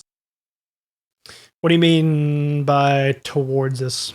Be more specific. Like, could that be someone who's just talking to some cultist to bring forth the one who has seen the ancient, some other person? I would say logically, given what's been going on, and it's fairly consistent that these voices have been happening, and you've yet, I think it's fair to assume that you guys believe it is directed at you guys. Oh, okay. I don't think you would misplace it as being directed at something else. Erlock has a question for Millard. Says, Millard, would you be opposed to playing around with Nadar's head? So, Millard has a healthy fear of Nadar. Like, he treats him like he's not as smart, like he did at the well. But he has also, like, got a healthy fear of not messing with Nadar too much, because Nadar might accidentally kill him. And he doesn't want to make him too angry. I think that's fair. Is potentially like the most physically strong of the group, so that's right. Probably, and even in this assessment. situation, Millard would be more. He's so worried about the water, and he's very superstitious about the water in this circumstance, that he does not want to do anything that will get him to go in there at this moment. He'll probably eventually go in to help everybody else, but begrudgingly. I love that. Retro and chat. So could someone please draw something inappropriate on Zahel's face while he's passed out? I don't know what you're gonna draw with, but I'm not sure which character would. It would probably be Nadar. Nadar, if anybody. Oh. Yeah. Bye, Nadar. Yeah, bye, Nadar. So that's going to be it for tonight, guys. We're going to go ahead and wrap it up and do the outro here. So thank you guys so much for sticking around for episode 5. It's been a pleasure. They can't see you now, so you can wave, but they have no idea. So we will catch you guys in 2 weeks for episode 6. Bye. But until then, you guys have a good time. We love you all. Thank you for stopping by. We appreciate you, and we'll see you next time. Bye. Bye.